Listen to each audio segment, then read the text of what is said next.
vision, or another print disability that makes reading, holding a book, or turning a page difficult or even impossible. The content is copyrighted by the respective publishers. For more information, please visit us on the web at nfradioreading.org. Your Niagara Frontier Radio Reading Service now presents a reading of articles and features from the Buffalo News for today, Tuesday, March 24th. Your readers today are Lori and Lita. Let's look at the weather. It's better than last week. Mainly cloudy today with a high of 36. Mostly cloudy tonight with a low of 29. Cloudy and not as cold tomorrow with a high of 49. Thursday, cloudy with periods of rain and thunderstorms in the afternoon with the highest high of the week, 56. Friday, much colder with clouds and sun. High of only 35 again. Gee. Opening day for those little baseball team. Oh my goodness, it's going to freeze the ball. Yeah, gonna. The air quality index today is good, and if you want to be warmer, go to Gila Bend, Arizona. And if it's not cold enough for you, Two Harbors, Minnesota, 12 degrees. If you can believe it, for those skiers, there are 23 trails available at Bristol Mountain, 13 at Holiday Valley, and Halamont has 41 trails.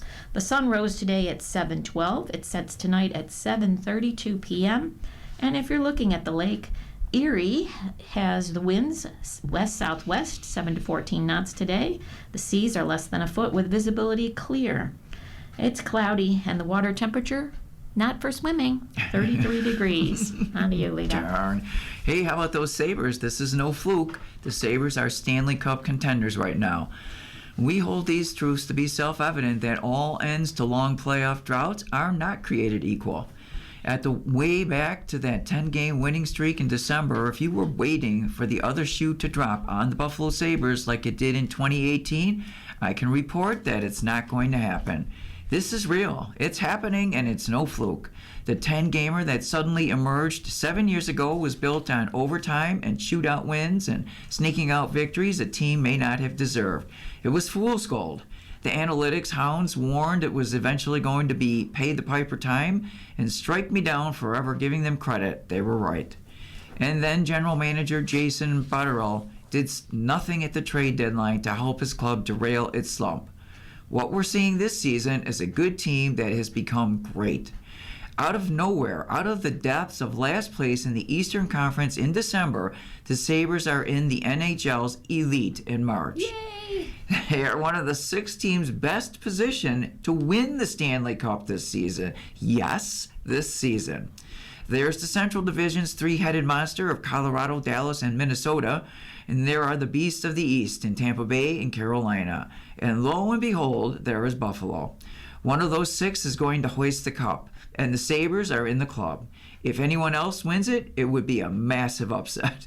You don't have to stack your video games to get a visual of that celebration. Dare to dream it for real. Gary Bettman handing that silver chalice to Rasmus Dahlin some night in June could actually happen. Whoever imagined in January, when the Bills were kicking off in Denver, that the Sabres are now closer to winning a cup than the Bills are to winning a Super Bowl? None of us. The Sabres have what it takes. Probably the best goalie tandem in the league in Alex Lyon and UPL.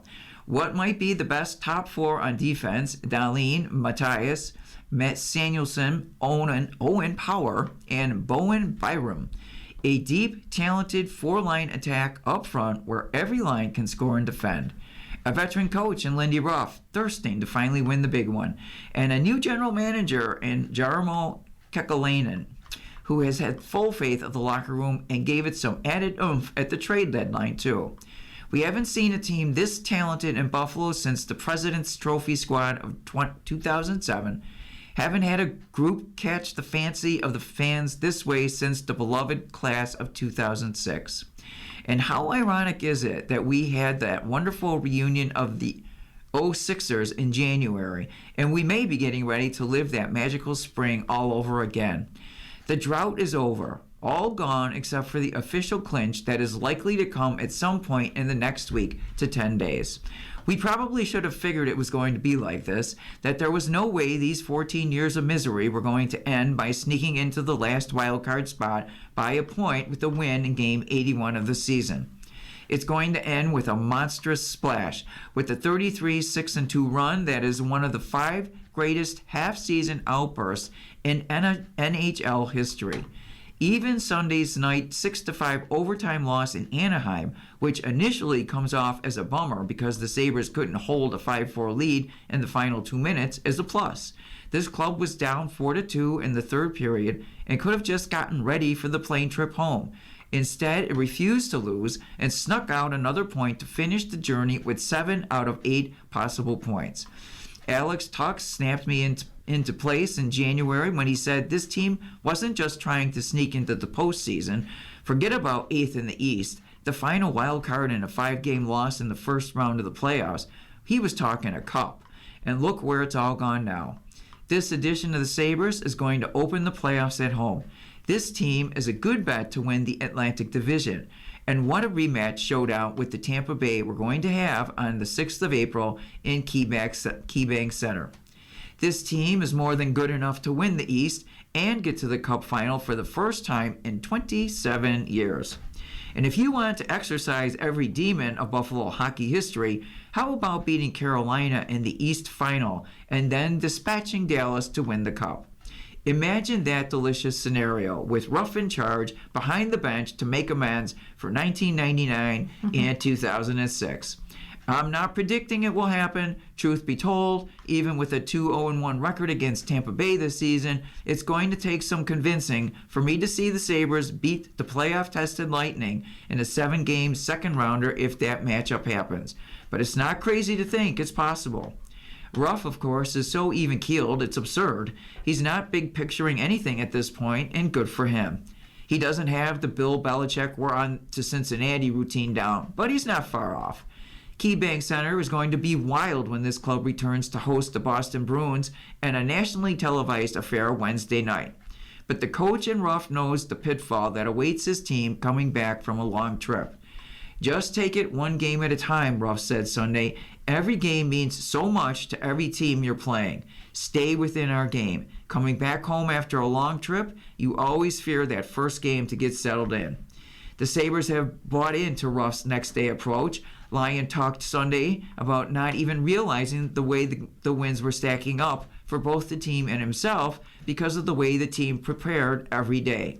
We think every team is good in the NHL, and you've got to bring it every night, said Power, like Dahlin, a former number 1 overall pick, who is going to make his playoff debut.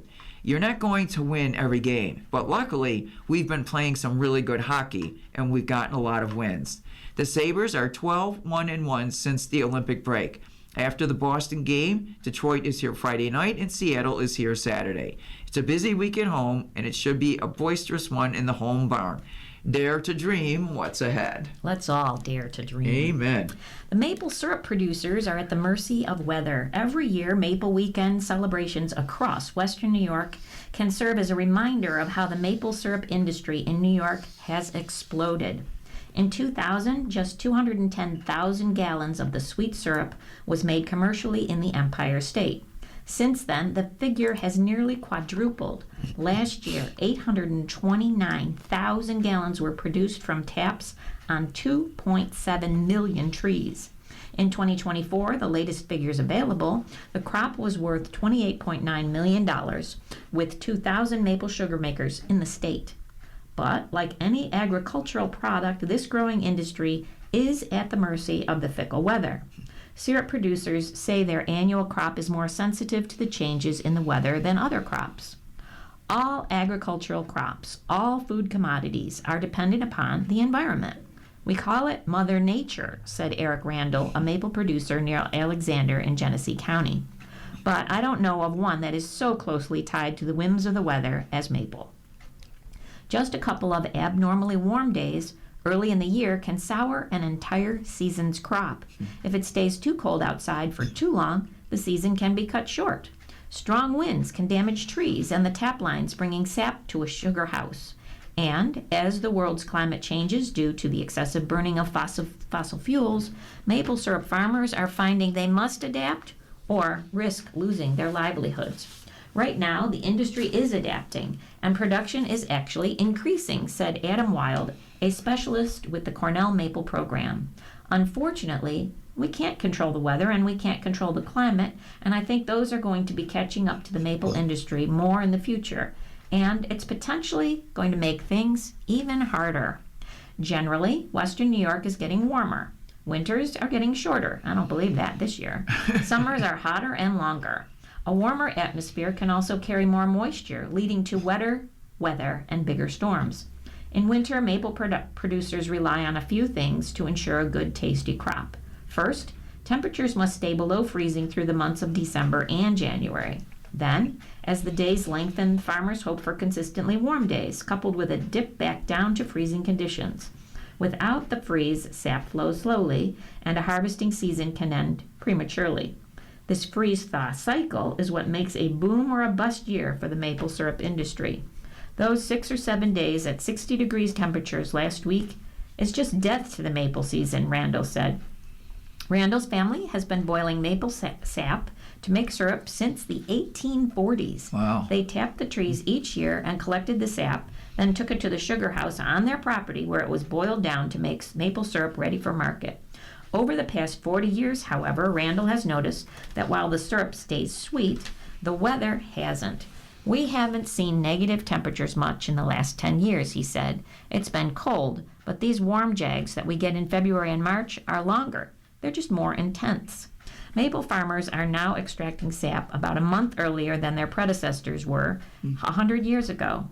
Maple syrup producers in the past still dealt with warm spells, but with a warming climate, the necessary dip back down to freezing temperatures doesn't always happen these days. Syrup's technical support. So far, the warming trends haven't completely derailed the growing maple industry because as the climate has been changing, so has the technology used to extract sap, that's hard to say, and produce syrup. Most medium to large scale maple farms now use a system of tubes and vacuums to extract sap from maple trees. This is a more efficient process than the age-old method of using buckets, which relied totally on gravity to deliver the sweetness. While a farm relying on buckets may see sap flows diminish during midday, multi-day warm spells, an operation using tubes and vacuums can still produce good flows. Earlier this year, some people had a whole week with no freezes, which is really kind of strange in late February, early March. People with tubing and vacuums continued to harvest sap, whereas the people with buckets didn't. There was no flow at all. In the long term, if current warming trends continue, there could even be a shift in where the maple syrup farming thrives. The current Maple Belt, as some would call it, is focused around the northeastern United States, as far south as Tennessee, and northward through the Minnesota. The belt stretches northward across Canada's southeastern provinces, including Quebec, New Brunswick, and Nova Scotia. Early research suggests that the Maple Belt may get to squeeze northward as the planet's climate warms. As a maple farmer, it is hard to look too far into the future when the day-to-day changes in weather play such an influential role on how that crop turns out. While the rest of the world gets excited about the warmer weather, we're concerned about how long that's going to last, he said. But with it, I'll probably be up until 2 a.m. boiling sap. It'll probably be one of the best runs of the year. All right. And the Pope moves Father Flanagan closer to possible sainthood. Pope Leo XIV put the Reverend Edward Joseph Flanagan a step closer to possible sainthood Monday as he proclaimed the heroic virtues of the founders of Boys Town, a Nebraska home for at-risk youth that gained national renown and inspired an Oscar-winning biopic performance. With Leo's proclamation, the priest commonly known as Father Flanagan is now officially declared venerable. Later steps on a possible path of sainthood would include beatification and ultimately canonization. Omaha Archbishop Michael McGovern said he is overjoyed with the news, and we continue to pray that he will one day be beatified and ultimately declared a saint.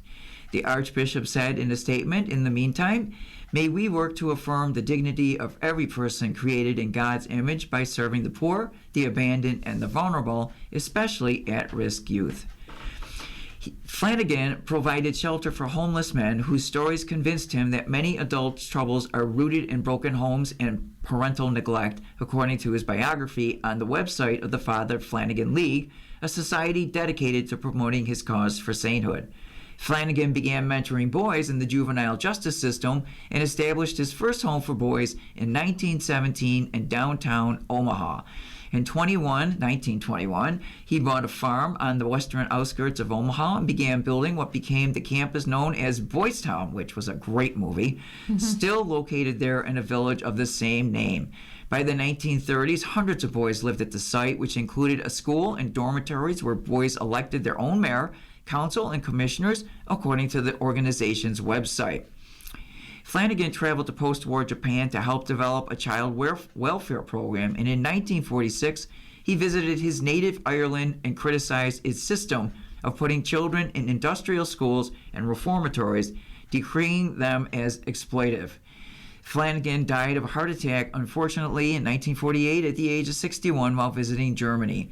His tomb at Dowd Memorial Chapel in Boys Town displays one of his most famous quotations: "There are no bad boys. There is only bad environment, bad example, and bad thinking."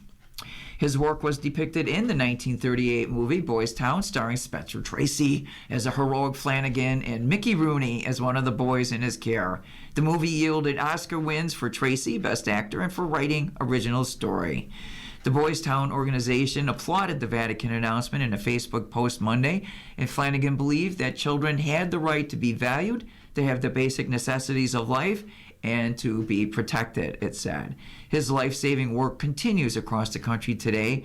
Leo on Monday signed the decree attesting that Flanagan lived a life of heroic virtue. The next step toward possible sainthood is beatification. For Flanagan to be beatified, the postulator, the person responsible for advancing the cause, has to find someone who is miraculously healed by praying for Flanagan's intercession.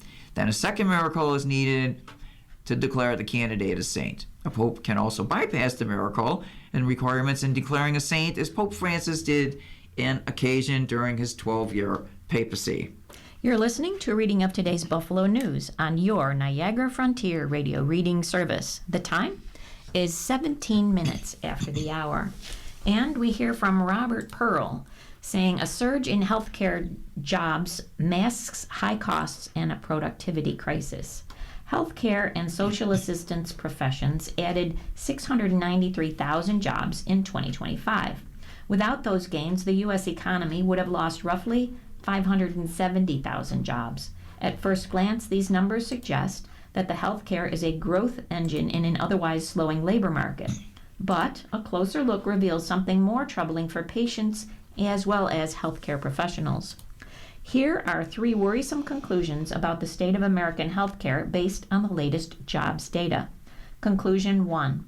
Healthcare productivity lags.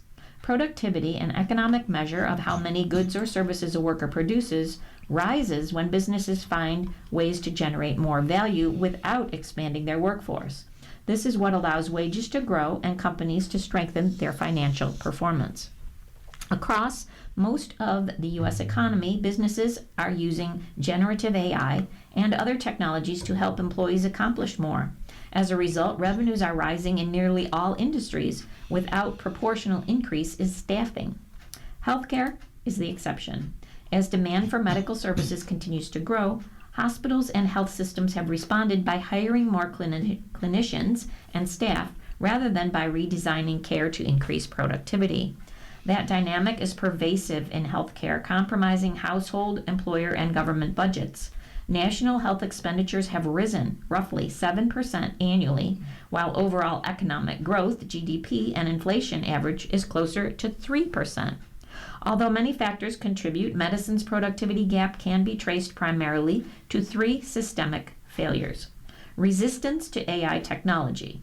In industries like software, finance, and customer service, generative AI is increasing worker output for complex, high-value tasks. In healthcare, however, Gen AI has been used primarily for documentation and billing support, but that's not where most healthcare dollars go.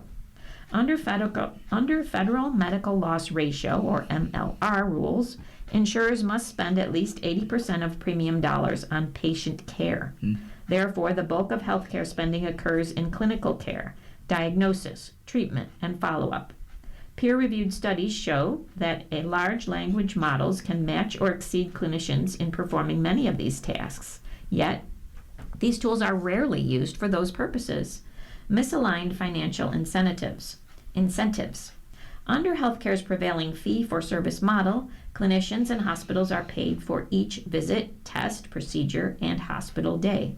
Thus, more doctors and hospitals do, the more they are paid, regardless of whether the intervention actually adds value.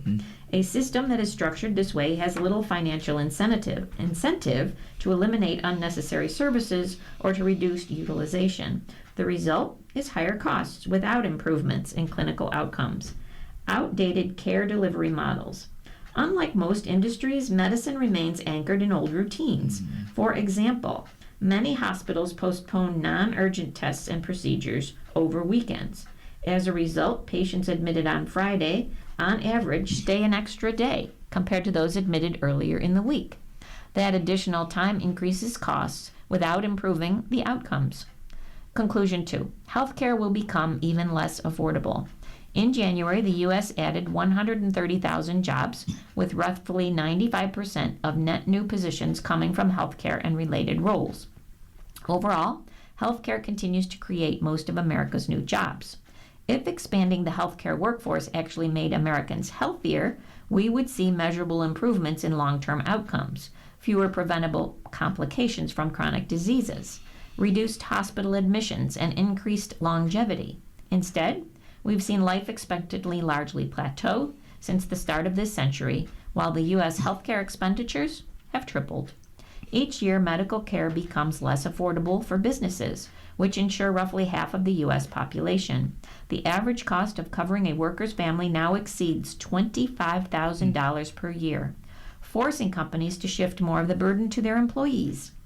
Families who increasingly delay or forgo care because of cost, medical debt remains a leading cause of bankruptcy. Government programs like Medicare and Medicaid, which consume growing portions of federal and state budgets, are crowding out other public priorities. When medical costs rise faster than payers can afford, employers and governments respond by narrowing coverages. Reduced access to preventive care and delayed treatment lead to more advanced illnesses and higher long-term expenditures. This vicious cycle sets the stage for my third conclusion. Conclusion 3. Healthcare is ripe for disruption. In The Innovator's Dilemma, Harvard Business School professor Clayton Christensen described how inefficient industries are upended as new technology becomes available. Generative AI is poised to do this in healthcare by simultaneously improving quality and lowering costs. Consider 3 opportunities. Chronic disease monitoring. Generative AI systems can analyze data from wearable monitors for patients with hypertension, diabetes, and heart failure, identifying when conditions are poorly controlled and recommending medication adjustments. Better control of chronic disease could prevent more than 30% of heart attacks, strokes, and kidney failures, saving tens of thousands of lives and hundreds of millions of dollars every year. Hospital at home models.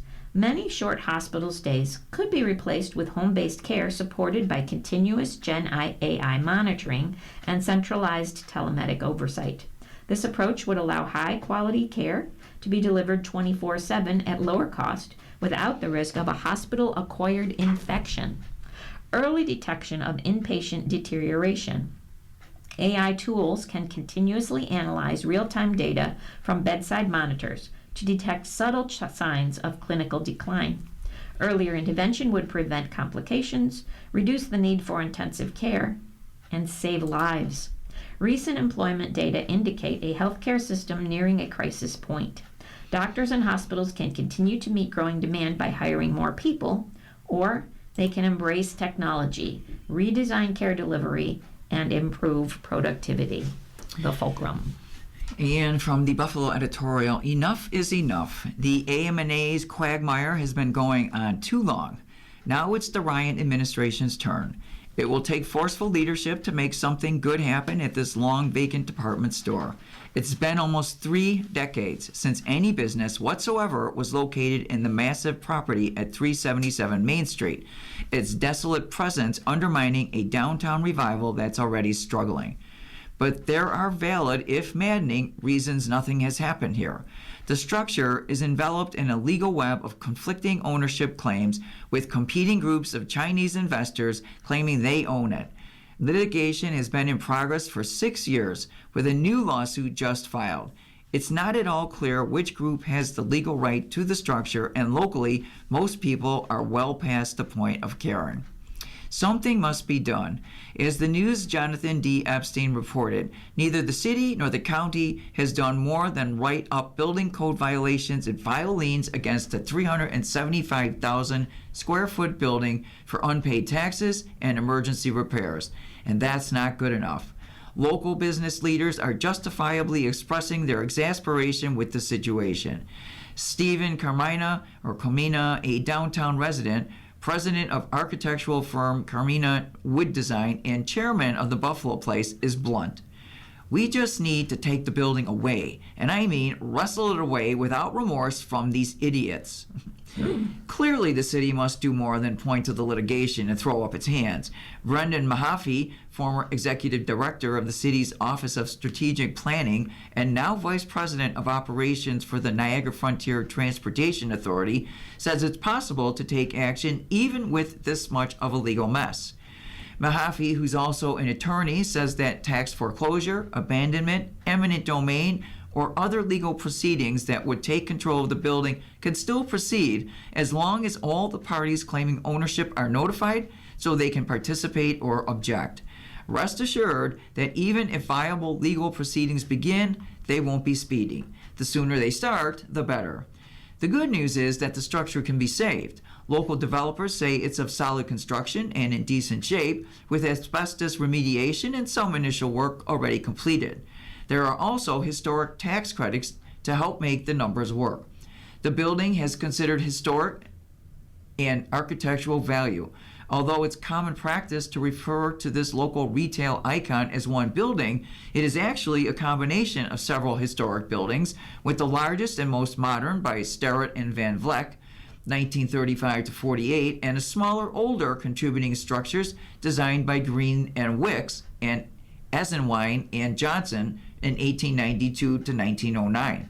Given this history and the property's strategic location, the city is right to pursue bold measures. This building needs to be activated. Various plans for it have included apartments, office space, a spa, restaurants, and even a nationally branded hotel. Given current needs, apartments sound like the most strategic use, with hotel space close behind. Such a reuse would already be in progress or even completed by now if not for the ridiculous legal squabbling of these competing out-of-town investors. As Carmina noted, imagine another 250 people at AM&A's and what that does to downtown. If the structure can be wrested free of its current entanglements, there is even a new legislative tool now under consideration that would make redevelopment easier. The White Elephant Historic Tax Credit Enhancement Act, co-sponsored by State Senate April Baskin and Assemblymember Pam Hunter, would increase the per-project cost cap on existing historic tax credits and extend the tax credit period from 2030 to 2037, thus allowing for the higher cost and lengthier process typical of big projects like AM&A's and the Statler. As is, AM&A's isn't even in a position where the existing tax credit would help. City leaders must take action to rescue a building that could help rescue downtown Buffalo. You're listening to a reading of articles of today's Buffalo News on your Niagara Frontier radio reading service. The time is 28 minutes after the hour. And John Diebold of Amherst realizes it's not always important to be on the go, because being forced to slow down yields benefits. There's a particular kind of frustration that comes with a mild at-home injury. It isn't dramatic, and it doesn't come with a cast or sling to signal to the world that you're hurt. It's quieter than that. A hamstring strain, a tendon that won't quite settle, a twist while changing a flat tire. These are the kind of setbacks that don't make headlines but can upend the rhythm of life. For those of us who have spent decades in active work and raising a family, on job sites, in gyms, on courts, at swimming, dance, hockey, and basketball practice, caring for grandkids, or simply moving through the world with purpose. Slowing down is its own kind of injury. We're used to pushing through, to working the problem, to believing that effort and discipline can overcome almost anything. But the body has its own timetable, and it does not negotiate. In the past few weeks, I've been reminded of that truth. A lingering hamstring issue, nearly healed, flared again with one awkward twist. And a winter cold and a persistent cough, and suddenly even walking upstairs became a negotiation. My doctor's advice was simple: move gently, rest, and check back in a week. For someone who tends to attack rehab with the same intensity once brought to work deadlines, family schedules, and home repairs, that advice felt like being told to sit on my hands. But here's the thing: he was right. Healing is not a race. It's a process of small, steady steps, literally in my case. Walking around the house, letting the tendon calm down, avoiding the temptation to test it every time it feels a little better. And in the quiet of these late winter days, I found myself turning to something unexpected: the slow, satisfying logic of solving puzzles using methods discovered years ago. It sounds trivial, but it wasn't. It was a reminder that progress doesn't always come with force. Sometimes it comes from patience, from structure, from watching a problem unfold one piece at a time. It was a way to stay engaged when the body couldn't be, a way to keep moving forward without overreaching. There's a lesson in that, not just for injuries, but for all the moments in life when we are forced to slow down. We live in a culture that celebrates speed, productivity, and constant motion. But healing, whether physical, emotional, or otherwise, doesn't follow that script. It asks us to listen, to pace ourselves, to accept that some things just can't be rushed. Healing rarely follows a straight line. Some days progress is obvious. Other days it's quieter, almost imperceptible. And I'm mindful that my own setback is minor compared with the serious illnesses and long recoveries that many people face. But the underlying truth is shared. The body responds to patience in a way it never does to force. Over time, the stiffness eases, the sharp edges soften, and movement becomes a little more natural. Not because we pushed harder, but because we finally allowed ourselves to slow down. There's dignity in that kind of patience and acceptance, and sometimes, especially during the long winters of Western New York, it's exactly what we need. Mm-hmm. And just a little description here of the editorial cartoon. We have a young woman with the gas nozzle from the gas station in her gas tank with a little child looking out with big eyes. And there's a sign on the gas pump that says, "Remember, tax filing day is April 15th. Would you like to donate another $200 billion to the Pentagon?" And underneath that it says, "Check one." And both boxes that you would check say yes or yes. Okay, and in another voice about rural hospitals, emergency healthcare deserts are growing. Emergency healthcare deserts do not arise from a single policy failure or executive decision. Instead, they emerge from the intersection of economic pressures, regulatory policies, and demographic change. Kaleida Health's decision to close Bradford Regional Medical Center's inpatient and emergency long-term care while retaining outpatient clinics and lab services illustrates how these forces can reshape care in a region.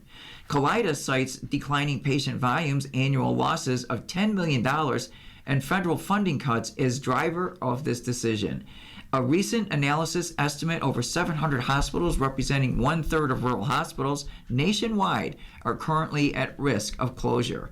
Declining reimbursement from private and public insurers, rising labor costs, and inflation have strained rural hospitals for years. New federal legislation will further reduce insurance coverage among low-income Americans, intensifying these challenges. Operating inpatient and emergency services is expensive. Outpatient care, particularly procedure-based services such as elective surgery or cancer screenings, can generate sufficient revenue at lower relative expense. The real concern stems from the loss of emergency care. Census and driving time estimates suggest that Bradford is currently the closest hospital for 36,000 residents. After the closure, patients will travel to Olean General Hospital, or UPMC, increasing the average drive to 41 minutes. Most strikingly, the number of people living more than an hour from an emergency department would rise to more than 6,000. Patients who travel farther for emergency care experience higher mortality, greater costs, and more complications. Federal programs have begun to address this risk. The Rural Emergency Hospital designation allows eligible hospitals to close inpatient services while maintaining emergency care in exchange for federal support. Reporting suggests a similar proposal was offered for Bradford, but did not gain support from Pennsylvania officials. Buffalo is not immune to the force behind Bradford's closure.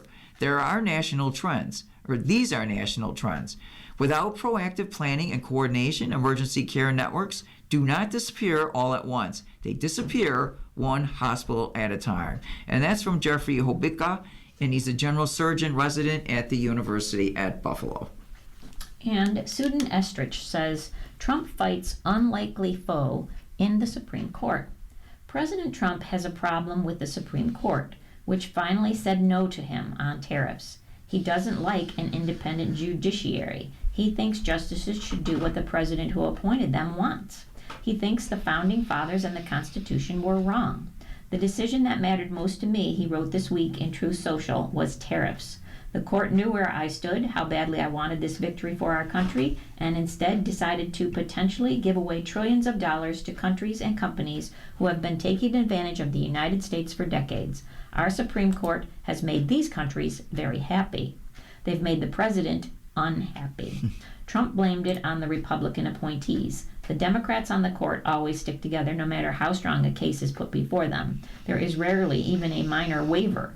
But Republicans do not do this. They openly disrespect the presidents who nominate them to the highest position in the land, a justice of the United States Supreme Court, and go out of their way with bad and wrongful rulings and intentions to prove how honest, independent, and legitimate they are. The Democratic justices vote Democratic. They always stick together. The thing is, Supreme Court justices are supposed to be honest, independent, and legitimate. Many critics of this court will argue that its conservative majority has not been independent enough. But for Trump, those are dirty words. In the constitutional scheme, an independent judiciary is essential to the checks and balances on the abuse of executive power. The reason federal judges, including Supreme Court justices, are appointed for life and can only be removed by congressional impeachment is to protect the independence that Trump laments. Our country, Trump writes, was unnecessarily ransacked by the United States Supreme Court, which has become little more than a weaponized and unjust political organization. Trump believes that those he appointed should be loyal not to the Constitution, but to him. His version of a Supreme Court is yet another subservient branch of his administration. It is not a third branch of government. Trump concluded his rant by harking back to the court's original sin in his book, which was not overturning the 2020 results. The sad thing is, they will only get worse. They wouldn't even call out the rigged presidential election of 2020 because they said that I, as President of the United States, did not have the standing to challenge it, and now, with time, it has been conclusively proven to be stolen. And look at what happened to our wonderful nation by allowing a grossly incompetent man, Sleepy Joe Biden, to be our president. This completely inept and embarrassing court was not what the Supreme Court of the United States was set up to be by our wonderful founders. They are hurting our country and will continue to do so. All I can do as president is call them out for their bad behavior. Trump's attack on the Supreme Court comes on the heels of Chief Justice John Roberts' warning about the dangers of personal attacks on judges, which has been a specialty of this administration. Attacks on the court as completely inept and embarrassing eat away at the respect and undermine the rule of law. And just a quick time check. It is 39 minutes past the hour. And let's stick with the judges. Judges need to step up and stop Trump's assault on rule of law. Improper purpose. That concept lies at the heart of the striking opinion by Chief Judge James Boasberg of the Federal District Court in Washington, which quashed the Trump administration's subpoenas aimed at Federal Reserve Chair Jerome Powell. Rather than focusing on procedural irregularities, which lawyers love to do, the judge honed in on the far more obvious point. The criminal investigation of Powell was intended to pressure him to lower interest rates. That made the subpoenas improper because Fed independence is protected by law. And it is a general principle of constitutional law that the government may not use indirect pressure to do what it may not do directly. Improper purpose has been a hallmark of the Trump administration's assault on the rule of law from the beginning of its tenure, and the pattern has intensified. Secretary of Defense Pete Hegseth recently designated the AI company Anthropic as a supply chain risk after openly telling the AI company and the public that he would do so unless it agreed not to set conditions for the department's use of its product. In Anthropic's lawsuit challenging the designation, the company argues that the designation had nothing to do with any actual supply chain risk, but was simply intended as bargaining leverage.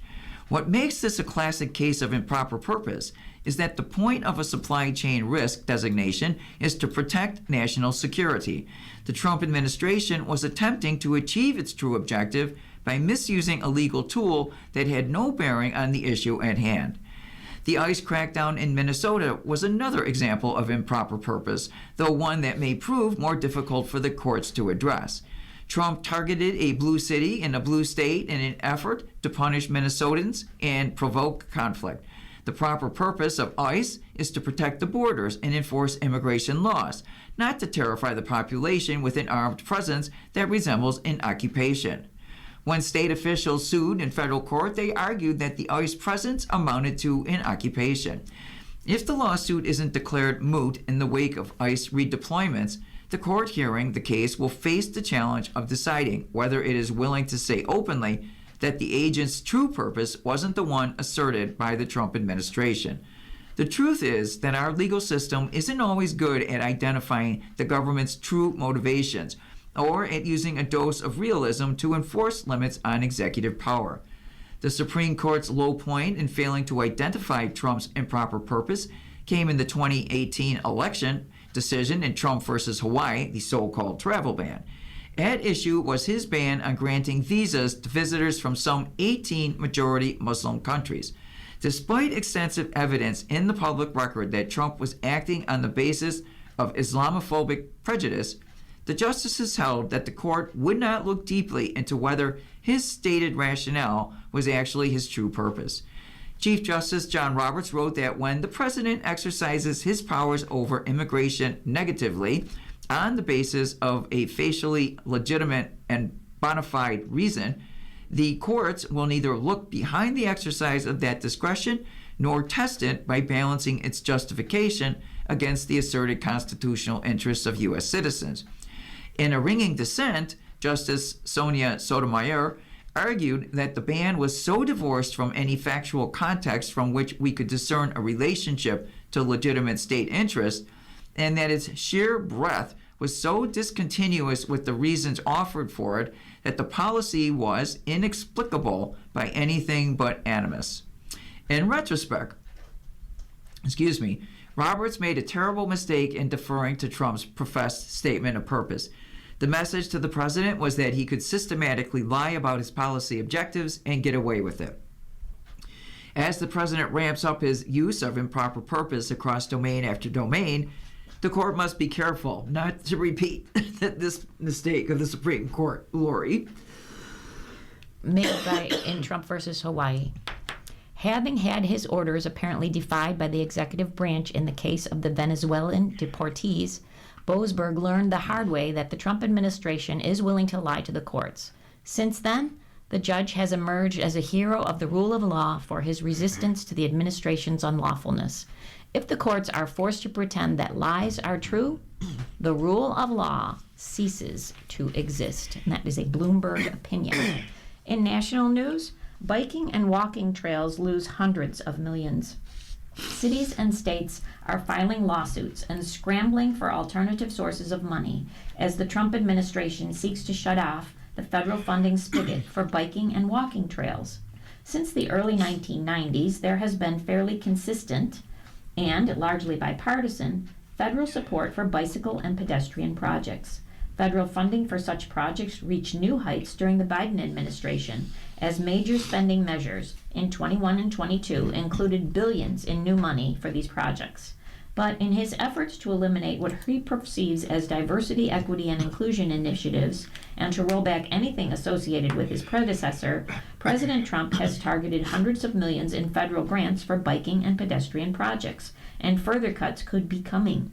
The broad tax and spending measure Trump signed last summer rescinded $2.4 billion from the Biden administration's Neighborhood Access and Equity Program, money included in the 2022 Inflation Reduction Act to address long-standing safety issues stemming from past infrastructure projects, including interstate highways that split minority communities. Of that total, at least $750 million was specifically earmarked for trails, walking paths, and bike lane projects, according to data on grant recipients collected by Rails to Trails Conservancy, a nonprofit that advocates for trails and the construction of multi-purpose paths in abandoned railroad corridors. Mark Truskin, a principal research associate at the nonprofit Urban Institute, said the administration seems to view bike and pedestrian trails as a policy thing that people on the left like, and is cutting funding as a knee-jerk reaction to former President Joe Biden's policy priorities. But Nate Sizemore, a spokesperson for the U.S. Department of Transportation, said the Trump administration is simply getting back to basics by building the essential infrastructure needed to safely move people and commerce. As grant programs become available for applicants, we will ensure that every taxpayer dollar is reinvested into rebuilding the roads and bridges our economy demands. This decision reflects a significant shift away from the previous administration's costly social and climate initiatives that deprioritized the needs of American drivers and increased congestion risks, Sizemore wrote in an email. Already reeling from the $750 million in cuts included in Trump's One Big Beautiful Bill Act, cities and states that are counting on federal money for biking and pedestrian projects are worried about further cuts when Congress reauthorizes a broad transportation funding law that expires on September 30th. Biden's 2021 infrastructure measure boosted the amount of money available for bike and pedestrian projects under that law. Everything is on the table, and there's lots of risks to not only some of these grants that have been given under the last transportation bill, but also implicates programs that are like the bread and butter of building trails, walking and biking infrastructure that have been around for many decades, said Kevin Mills, Vice President at Policy at the Rails to Trails Conservancy. We've heard warning signs from the administration, from leaders in Congress, and from the heads of state transportation departments that they are looking to focus more on cars and less on active transportation, and sometimes even less on transit as well. In the aftermath of last year's cuts and uncertainty over the future of federal funding, some states and cities have seen their projects completely stall, while others have found ways to move forward while decreasing their reliance on federal support. In Connecticut, Rick Dunn, Executive Director of the Naugatuck Valley Council of the Governments, the federal metropolitan planning organization in that area, said that the Trump administration pulled $5.7 million in funding to build around 9 miles on a 42-mile trail project known as the Naugatuck River Greenway Trail. It would have leveraged a whole bunch of state money and local dollars to build these sections, Dunn said, noting that the council was hoping to use the federal funds to get matching dollars locally. It would have advanced all of the activities on that trail and built major sections using other state, federal, and local funding for construction. Dunn said Connecticut is limited in how it raises transportation funds because it doesn't have counties. It's either paid for by those small local towns, 10,000 to 20,000 people, or it's paid for by the state, Dunn said. But once we lose the federal funding, then we start losing some of the state funding and local funding that would have matched it. In Albuquerque, New Mexico, Terry Bruner, director of the city's Metropolitan Redevelopment Agency, said the Trump administration last September pulled an $11.5 million grant to build part of a 7.5-mile pedestrian and bike lane around the city's downtown. The city decided to sue the administration in November to get those funds back, and the case is still wrapped up in a court.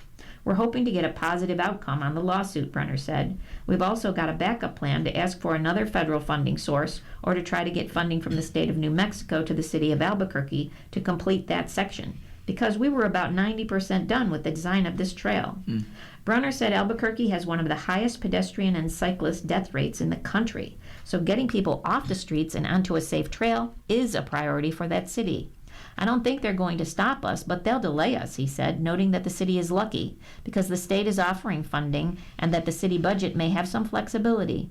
Historically, we've always had a good partnership in Albuquerque with the federal government, and this is taking away a little bit of that shine, and it's making us feel as if the federal government is really not caring about Albuquerque.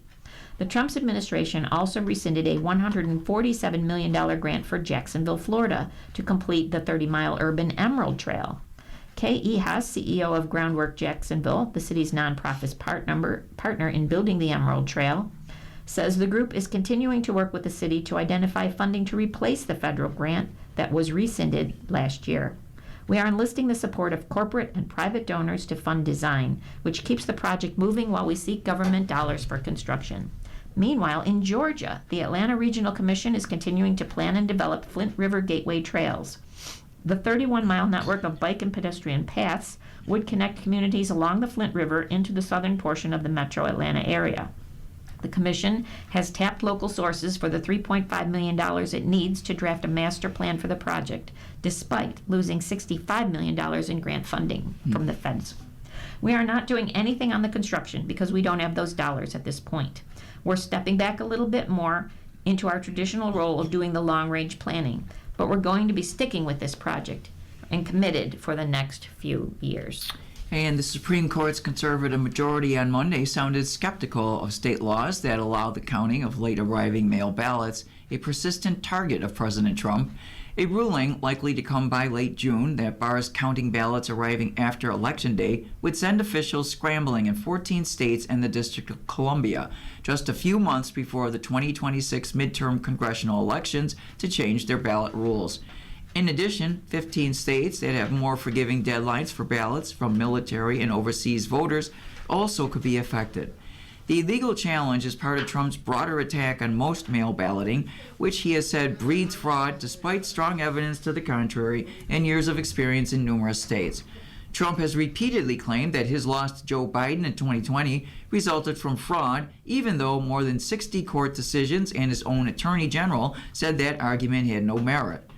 The court heard arguments in a case from Mississippi pitting the state against Trump's Republican administration and the Republican and Libertarian parties. At issue is whether federal law sets a single election day that requires ballots to be both cast by voters and received by state officials. While there was no explicit reference to the 2020 election, several conservative justices gave voice to some of Trump's complaints. Justice Samuel Alito wondered about the appearance of fraud in situations where a big stash of ballots that arrived late radically flipped an election. Defending the state law, Mississippi Solicitor General Scott Stewart pointed out that the Trump administration and its allies in the case have yet to submit a single case of fraud due to late arriving mail ballots. The court's liberal justices indicated they would uphold state laws with post-election day deadlines. The people who should decide this issue are not the courts, but Congress, the states, and Congress, Justice Sonia Sotomayor said. Forcing states to change their practices just a few months before the election risks confusion and disenfranchisement. Is that right? Especially in places that have had relaxed deadlines for years, state and big city election officials told the court in a written filing. California, Texas, New York, and Illinois are among the states with post-election day deadlines. Alaska, with its vast distances and often unpredictable weather, also counts late arriving ballots. Alaska election officials said Monday they are preparing for the fall elections under existing law. If a ruling requires operational changes, we will work through those in coordination with the appropriate state entities to ensure compliance and to provide clear information to voters, the Alaskan Division of Elections said in a statement. Lawyers for the Republican and Libertarian Party, as well as Trump's administration, are asking the justices to affirm an appellate ruling that struck down a Mississippi law allowing ballots to be counted if they arrive within 5 business days of the election and are postmarked by Election Day. Paul Clement, representing the political parties, played on fear of fraud by invoking Democrat-dominant Chicago infamous for election shenanigans. Voting ended at 8 p.m. in Chicago, Clement said, but state law allows ballots postmarked by Election Day to receive later. A voter paying close attention to the election returns could, in theory, try to swing the election by submitting a mailed ballot to the post office after the polls were closed, he said. I'm not here to say there could ever be voting fraud in Chicago, Clement said to laughter in the courtroom. Sotomayor has earlier needled Clement that under the ruling he sought, the Bush v. Gore decision that decided the 2000 election in favor of Republican George Bush would have come out differently because military ballots that broke heavily for Bush in his 537 vote win wouldn't have been counted. Clement disputed the point. The justices seem more concerned about the cascading problems that could arise no matter who wins the case. Ballots could be received until the start of the next Congress, 2 months after the election if a state wanted, Justice Neil Gorsuch suggested. On the other side, Justice Elena Kagan said the logic of the challenge to late arriving ballots also would be used to rule out early voting and absentee ballots. Limits on early voting also seemed to bother Chief Justice John Roberts, who seemed the conservative member of the court most likely to side with Mississippi, along with Justice Amy Coney Barrett. The court also grappled with whether state laws allowed for late arriving ballots from military and overseas ballots could survive. Last year, Trump signed an executive order on Election Day that aimed to require votes to be cast and received by Election Day. The order has been blocked in pending court challenges. At the same time, 4 Republican-dominated states, Ohio, Kansas, North Dakota, and Utah, eliminated grace periods last year, according to the National Conference of State Legislators and Voting Rights Labs. In striking down Mississippi's grace period, Judge Andrew Oldham of the 5th U.S. Circuit Court of Appeals wrote that the state law allows the late arriving ballots to be counted, violating federal law. Oldham and the other 2 judges who joined the unanimous ruling, James Ho and Stuart Kyle Duncan, all were appointed by Trump during his first term. And today in history, on this date in 1882, German scientist Robert Koch announced in Berlin that he discovered the bacillus responsible for tuberculosis. In 1921, the Women's Olympiad, the first international women's sporting event, began in Monte Carlo, Monaco. In 1980, Catholic Archbishop Oscar Arnolfo Romero of El Salvador, an advocate for the poor and oppressed, was shot and killed as he celebrated Mass in San Salvador. Pope Francis would declare Romero a saint on October 14th of 2018. In 1989, the supertanker Exxon Valdez ran aground on a reef in Alaska's Prince William Sound and began leaking an estimated 11 million gallons of crude oil. In 1999, NATO launched airstrikes against Yugoslavia in a campaign to stop ethnic cleansing, marking the first time in its 50-year existence that it attacked a sovereign country. In 2015, Germanwings Flight 9525, an Airbus A320, crashed in the French Alps, killing all 150 people on board. Investigators said the jetliner was deliberately downed by the 27-year-old co-pilot Andreas Lubitz. In 2016, a UN court convinced former Bosnian Serb leader Radovan Karadzic of genocide, convicted him of genocide, and 9 other charges for a campaign that left 100,000 people dead during the 1992-95 war in Bosnia. And you're listening to a reading of articles from the Buffalo News for March 24th on your Niagara Frontier radio reading service. We'll return for more readings after this short break. Your readers today are Lori and Lita. If you're listening to this publication online, you're probably using our website, a podcast player like Spotify or iTunes, a streaming service like Siro, or a smart speaker. Did you know that we now have a dedicated app that can be downloaded to any mobile device, like a smartphone or tablet, for free? App users can conveniently access our live stream and any episode of our podcast easier than ever. To download the app, just type NFRRS in the search window in the Apple App Store or in the Google Play Store. Contact us anytime if you have any questions by calling 716-821-5555, extension 5. Thank you.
And we'll continue now with our reading of articles from today's Buffalo News. And your readers again are Lita. Lori, Lori and Lita. And as part of our newspaper reading, we now present the day's death listings. If you need further information on any of these names, you can call us at 716-821-5555. And that's 716-821-5555. Ida Mae Camarada. James J. Holland Sr. Jean-Luc G. Joubert. Kathleen Ann Cook. Diana M. Lauber, Nee Knox. Kenneth Frederick Lefave.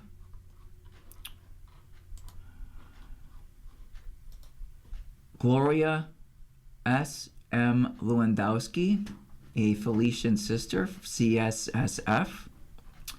Linda L. Thur, Nee Wills. James R. Totaro, and Marianne P. Krozak, Marianne P. Wick, Nee Krozak. Irma M. Narduzzo, Nee Marina. And Pamela A. Thiel, Nee Goodhart. If you need further information on any of these names, please call us again at 716-821-5555. That's again 716-821-5555. it's time for Royal Stars. Happy birthday for Tuesday, March 24th. You are straightforward, direct, and decisive. You have a vigorous imagination. This is a year of new beginnings, adventures, and major changes. Keep your eyes open for new opportunities and be ready to take action. What you do now will bring benefits in your future. Aries, this is a powerful time for you because the Sun, Venus, Saturn, and Neptune are all in your sign. Tonight, have discussions.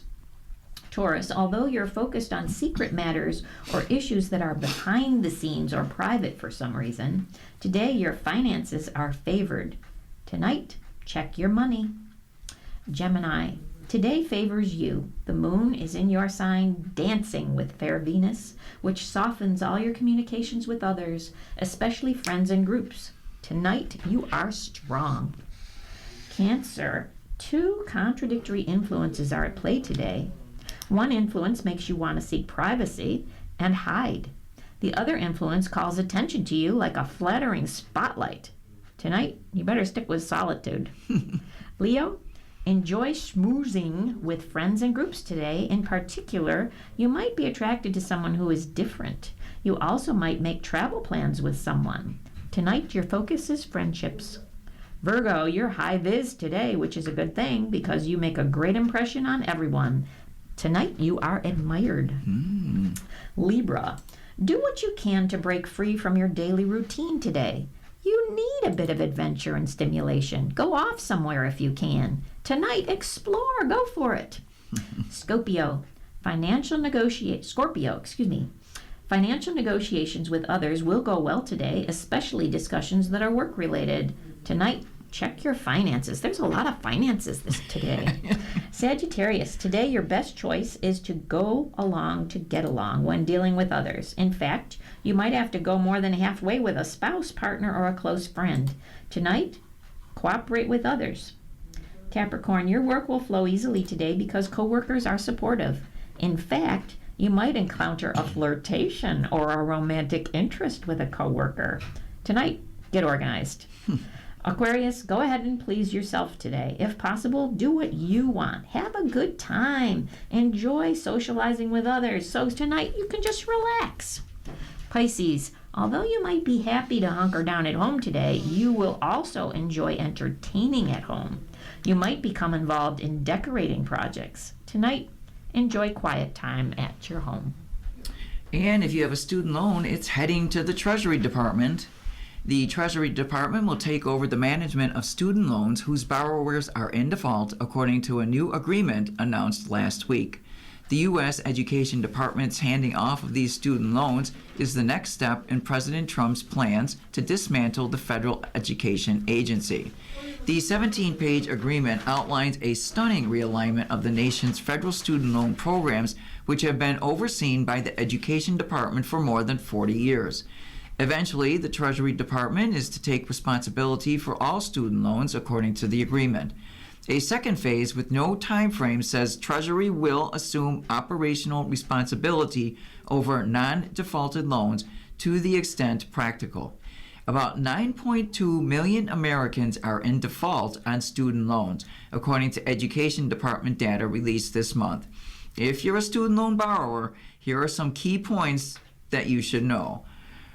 1. Borrowers do not need to do anything as the change goes through, the administration said. They will continue to work with the same loan servicer and repay their loan the same way. Borrowers in default may visit myeDDEBT.ed.gov for an overview of their defaulted federal student loan. Again, that's myeDDEBT.ed.gov. Which loans will shift to the Treasury? Well, the Treasury Department will take over management of student loan defaults whose borrowers are months behind on payments. Defaulted loans added up to about $180 billion, or 11% of the government's $1.7 trillion student loan portfolio. And why are the loans being moved? Transitioning students' loans to the Treasury Department is part of the Trump's plan to dismantle the Education Department. Only Congress has the authority to close the department, but Trump officials are picking it apart through a series of intergovernmental agreements that relocate the department's operations to other federal offices. It's expected that the Treasury Department will take responsibility for all student loans according to the agreement. However, there is no time frame for the second phase yet. And what if my loans are in default? Involuntary collections on federal student loans remain on hold.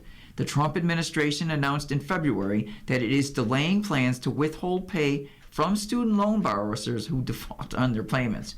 Federal student loan borrowers can have their wages garnished and their federal tax refunds withheld if they default on their loans. If your student loans are in default, you can contact your loan holder to apply for a loan rehabilitation program. And an elementary school is renamed for Wood to honor her legacy. Community School 53 will now be known as the Nan M. Wood Community School of Excellence. The new name is a product of a community and Buffalo School Board endeavor dating back to more than a decade to recognize the legacy of Nan McCarley Wood, a district teacher and School 53 principal in the Buffalo Public Schools, who died in 2007 at the age of 77. New Buffalo School Board member Stephen Wright at Wednesday's board meeting introduced the resolution, his first as a board member, after visiting the school with Associate Superintendent of School Leadership Tanika Shedrick, who helped guide him through the process.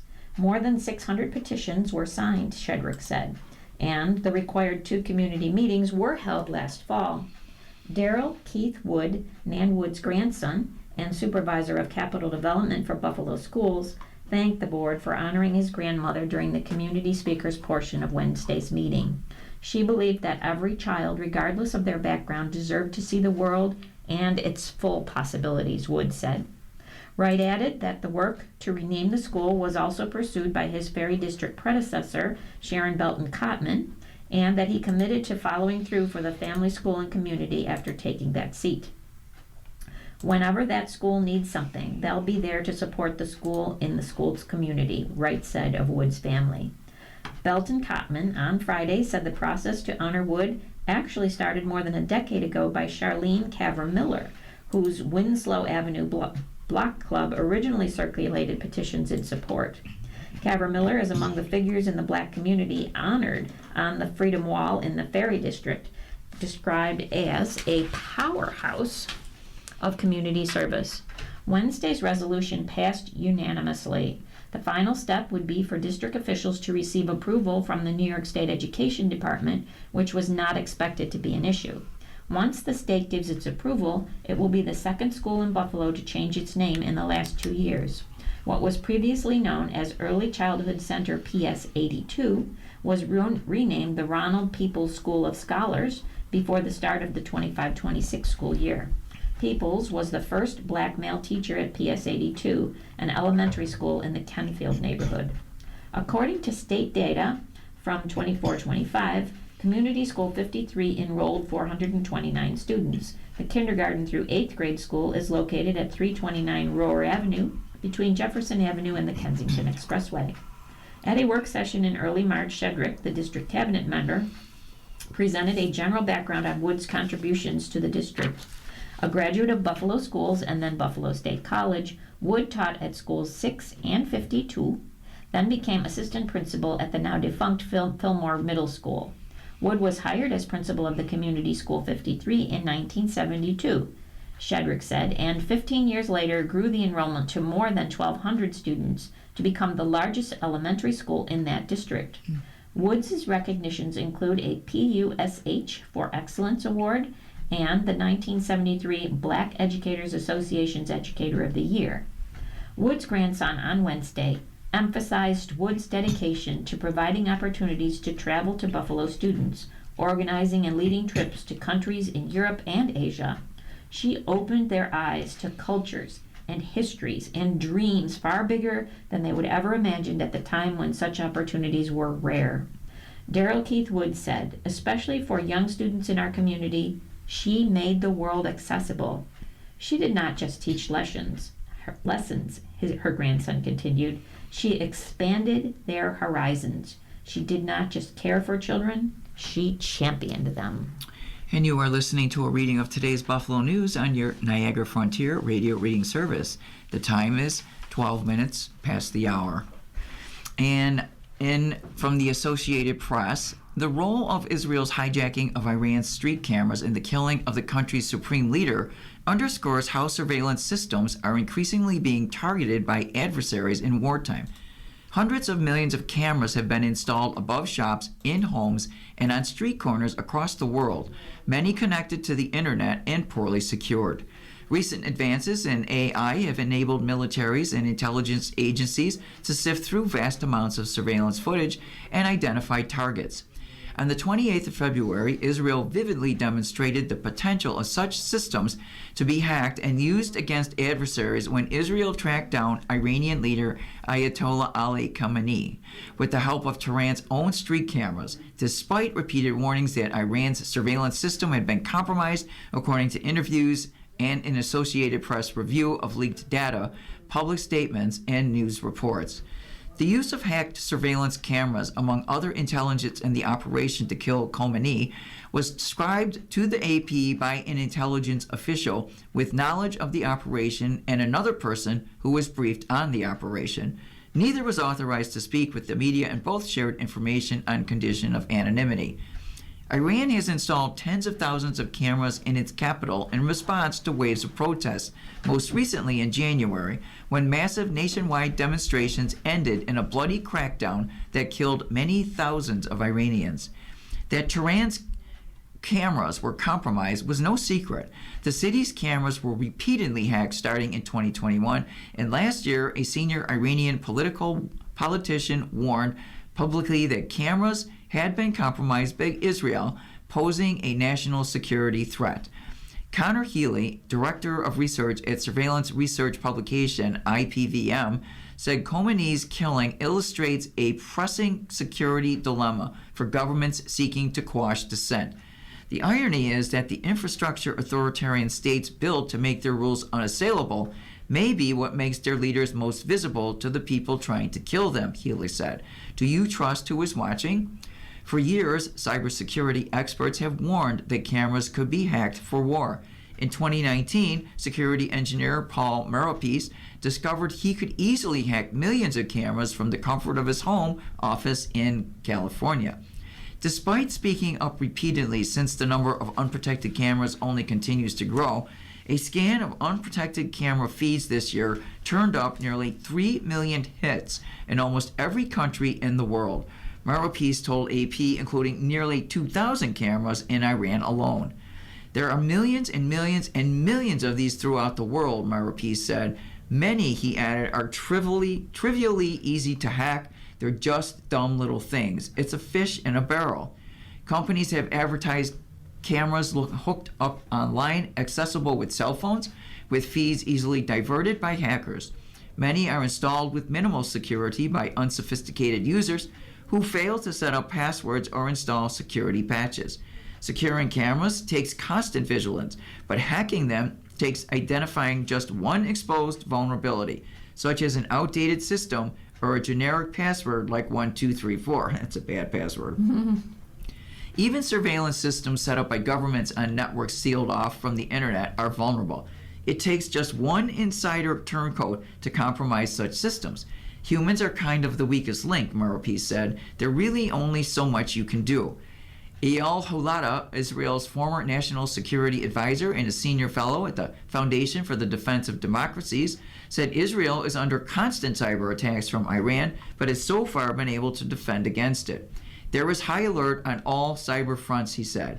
For years, hacking cameras for war remained theoretical, but in 2023, Hamas hacked surveillance cameras in southern Israel ahead of its October 7th attack, allowing the group to monitor Israeli army patrols and assisting the attack, according to Israeli media.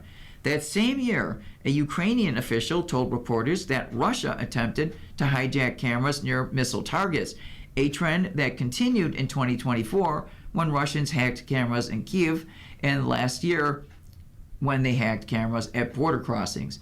Experts say advances in AI have allowed militaries to overcome a critical hurdle in weaponizing hacked footage.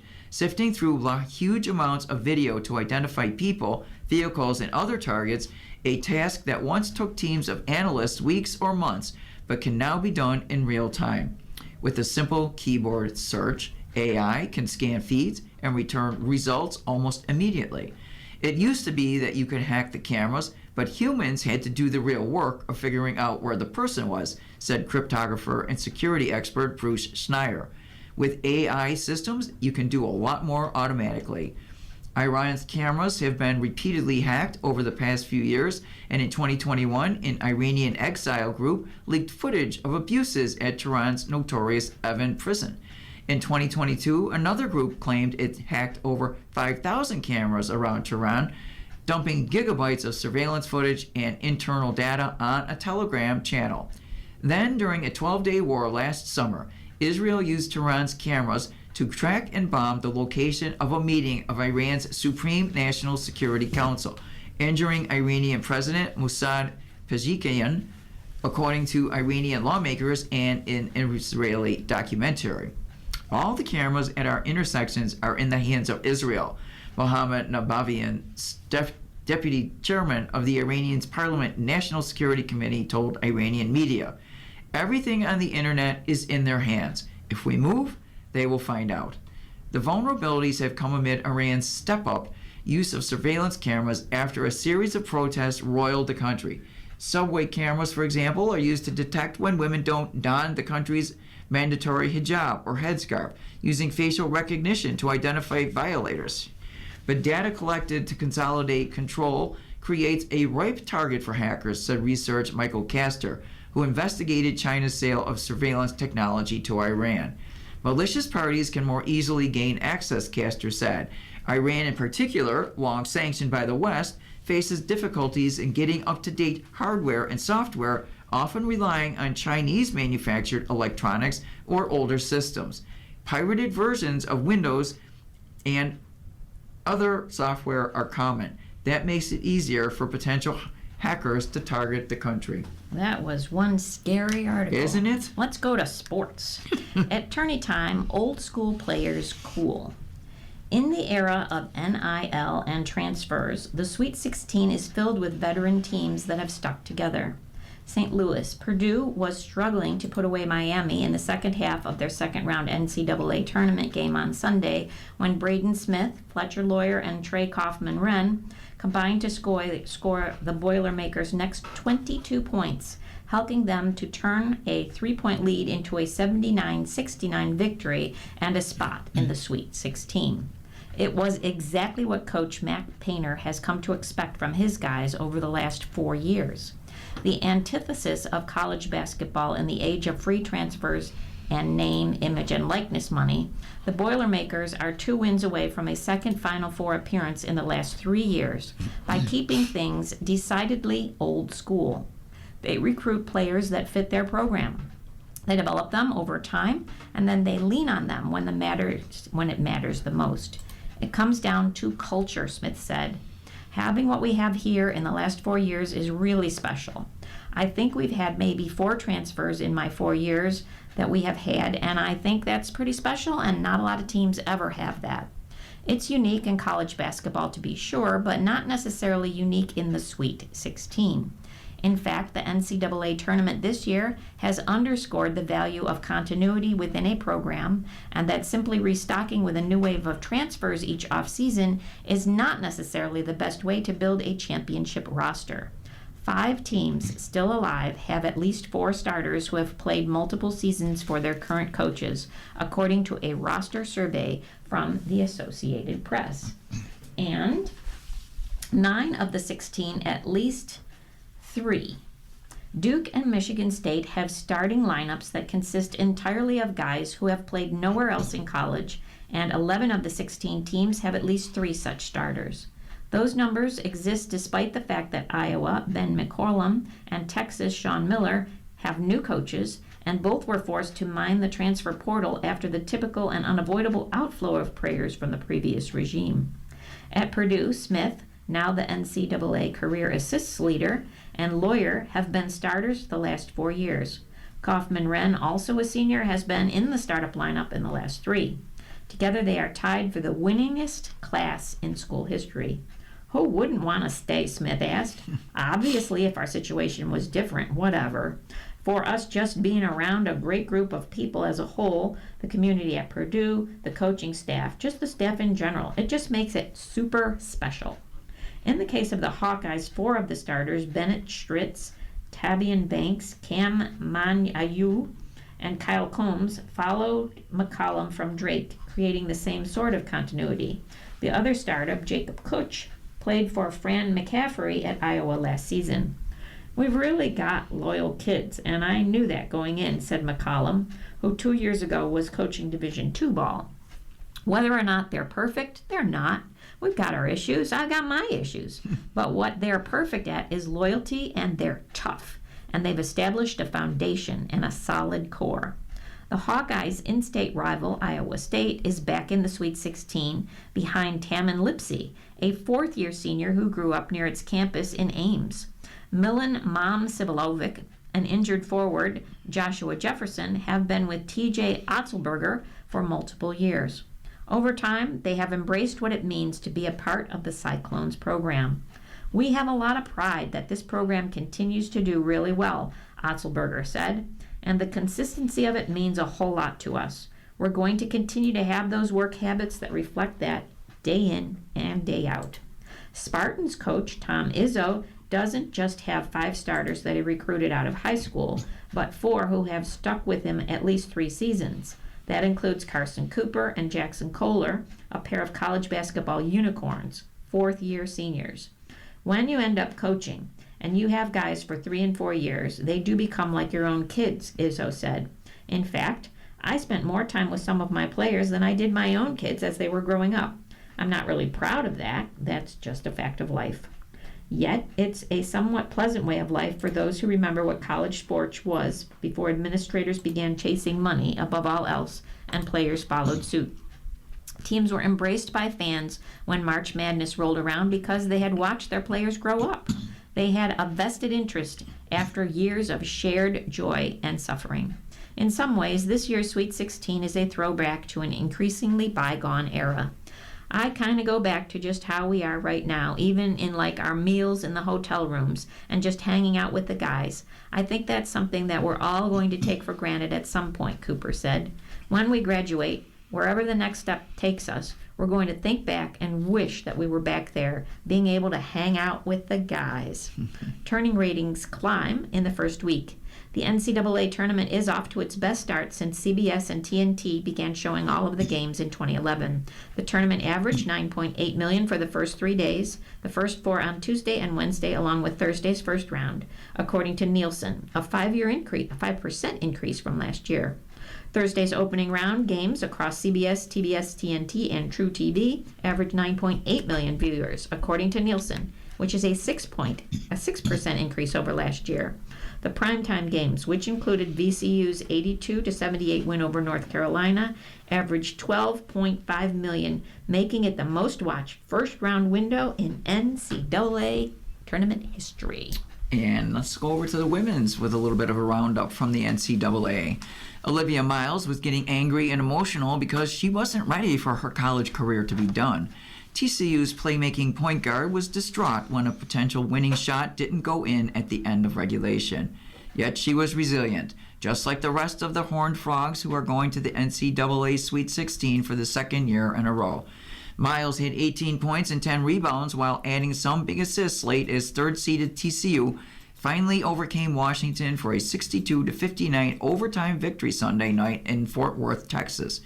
I owe it all to my teammates, to be honest. I was crashing out multiple times. I was angry. I was feeling all the emotions because I didn't want to go home.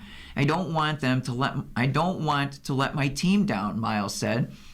It'd be a disservice for me not to be resilient for them and for myself. Clara Silva had 16 points with the go-ahead layup to start overtime after tying and tie-breaking baskets late in the regulation on passes from Miles and had 8 rebounds. Taylor Bigby scored 15 points for TCU, who's 31-5. The Horned Frogs have never been to the Sweet 16 before last season when they got to the Elite 8. They are headed to Sacramento, where the Big 12 regular season champions will play Saturday night against 10th-seeded Virginia. That was just a gritty, resilient game, third-year TCU coach Mark Campbell said. We were down the whole time, just staying in the fight, and we grinded that thing out, got it to the overtime, and then we finally broke loose. Winning in March is so stinking hard. TCU won its 44th consecutive home game since February 2024, matching top seed Texas for the NCAA's longest active streak. Savia Sellers had 18 points for Washington, who was 22-11, and missed a three-pointer as time expired in overtime. After Silva's layup on the first possession of overtime, she had a steal, and then Miles assisted on a three-pointer by Bigby. TCU had the first 7 points of the extra session after Miles drove for a layup. The Huskies were trying to get to their first Sweet 16 since Kelsey Plum led them there in 2017. Avery Howell, whose last season as a freshman went to the Elite 8 last season with Southern Cal, had 14 points, while freshman Bryn McCoy added 13.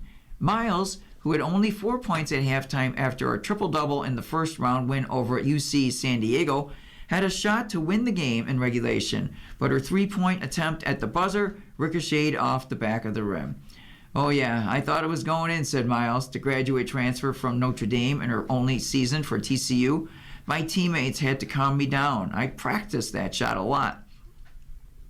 TCU took its first lead since the opening minutes of the second quarter when Miles passed to Silva for a layup with 1:39 left in regulation that made it 51-49. Washington got even when McCoy beat the shot clock with the layup with 14 seconds remaining. The game was tied for the first time at 47 when Miles made a nifty pass over her head to Silva with 3 minutes and 57 seconds left, and Miles finished with 8 assists. Washington led 27-19 at halftime after holding the Frogs to 6 points in the second quarter. It was their lowest scoring quarter in half this season after they missed 14 of their last 16 shots before the break. Elif Istanbuloglu had 18 points and a key steal with 1 minute and 42 seconds remaining that led to Raina Scott's one-handed jumper at the shot clock expired. Amari Berry added 2 free throws with 8.2 seconds left, and third-seeded Louisville held off number 6 seed Alabama 69-68 on Monday in the second round of the NCAA. The Cardinals at 29-7 reached their first Sweet 16 since 2023, despite several missing late free throws. Istanbul Ugla made one of two foul shots, and Scott missed both, with a 2.3 seconds to go to give the Crimson Tide one last chance for a desperation basket. Diane Collins grabbed the rebound and launched a shot from midcourt that bounced off the backboard, sending Louisville to a matchup Saturday against number 2 seeded Michigan in the Fort Worth Regional. The Cardinals will make their 13th overall appearance in the Sweet 16. Tiana Roberts also scored 18 points, while Laura Ziegler added 12 for Louisville, which won despite making just 8 of 16 from the foul line and 7 of 26 from three-point range. Ace Austin had 17 points, including 5 three-pointers off the bench for Alabama, before falling out late in the fourth quarter.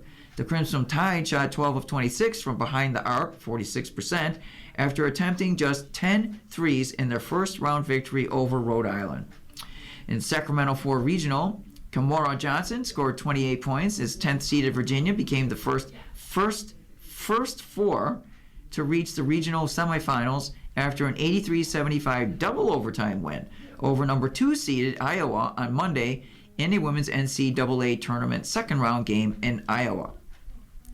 It's the first time Virginia has advanced to the second weekend of the tournament since 2000.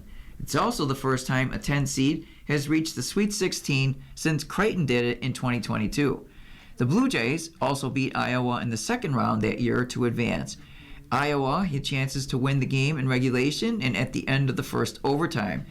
Chazadi Wright's turnaround jumper with 1 second left in regulation missed, and then the Hawkeyes missed 2 shots at the end of the first overtime, a three-pointer by Taylor Stremlau and a putback attempt by Ava Hayden. Johnson hit 14 of her points in the 2 overtimes. Paris Clark had 20 points for the Cavaliers, Rami Levy had 13 points, and Caitlin Weimer had 12. Hayden led Iowa with 26 points, Wright had 21. Hannah Stolke had 15 points and 19 rebounds for her 10th double-double of the season. And you're listening to a reading of today's Buffalo News on your Niagara Frontier Radio Reading Service. The time is 32 minutes after the hour. Let's look at golf. With 1-shot win, South Korean earns the 8th LPGA Tour title. In Menlo Park, California, Hyo-Joo Kim held off Nelly Korda on Sunday at Sharon Heights to complete a wire-to-wire victory in the Fortinet Founders Cup. Her opening 5-stroke advantage gone after 10 holes, Kim regained the lead on the next hole and ended up with a 1-shot margin after closing a bogey. I don't think I was necessarily shaken up or my emotions were all over the place, Kim said through a translator. I was just trying to keep my focus on my shots and what I was doing. Kim shot a 1/73 for a 16 under 272 total. The 30-year-old South Korean player also won the 2015 event that was in Phoenix.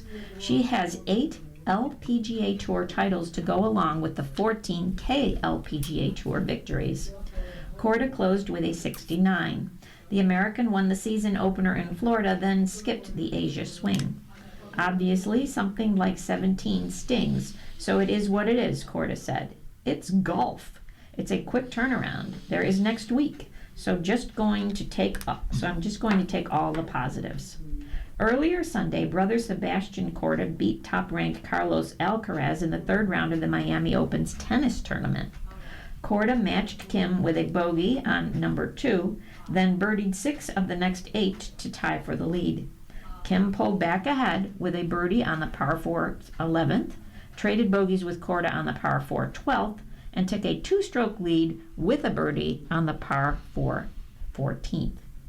Kim gave back the stroke with a bogey on the par 4 16th, then hit a flop from the deep rough to 2.5 feet to save par after hitting long on the par 3 17th.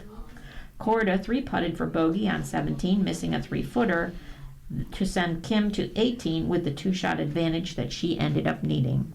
I think just in the back 9, my 2 par saves were probably the things I'm proudest about today, Kim said, just because my shots weren't playing as well. Kim won for the first time in a year since the Ford Championship in Phoenix, the event that begins Thursday at Whirlwind Golf Club. She started fast at challenging Sharon Heights, holing out for eagle on the 8th hole Thursday in a 63 that gave her a 2-shot lead. She pushed the advantage to 4 Friday with a 70. I enjoyed every single day, but this course was pretty tough, Kim said.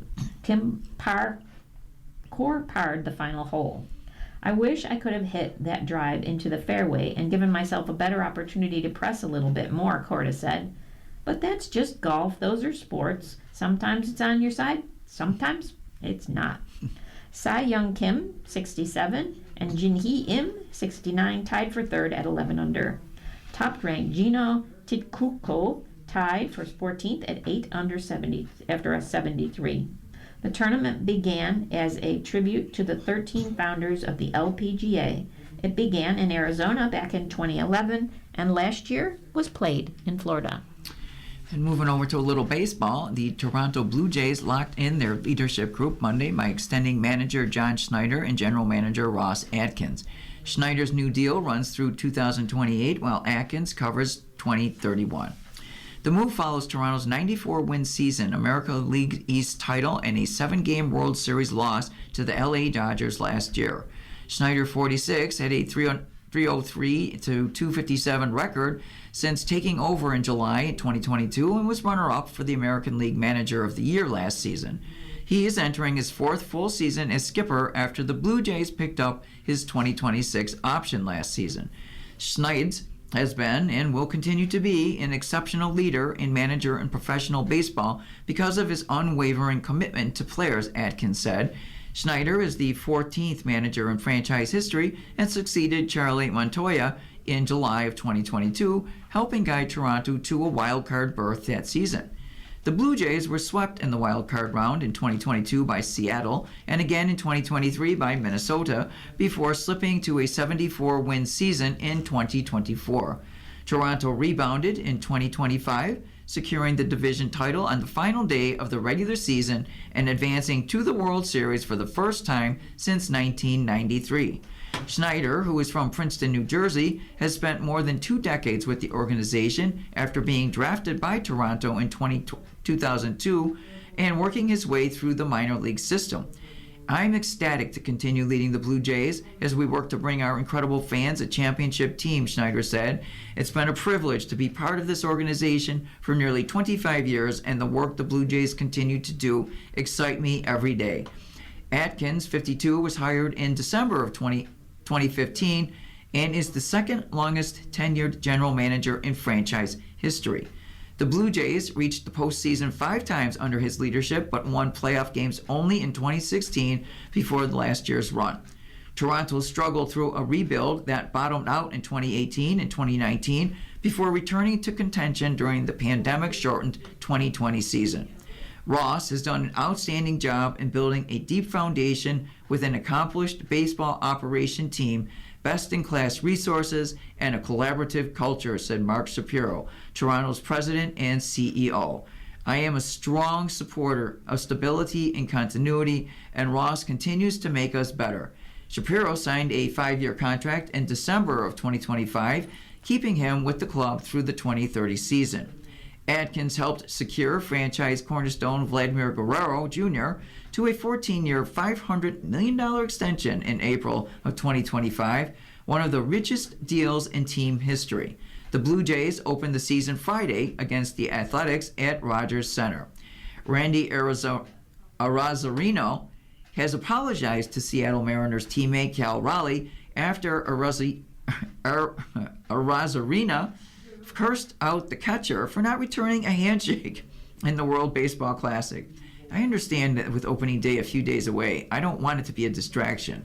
Cal and I have talked, and I apologize for what I said after the game, Arozareno said in the statement issued by the Mariners.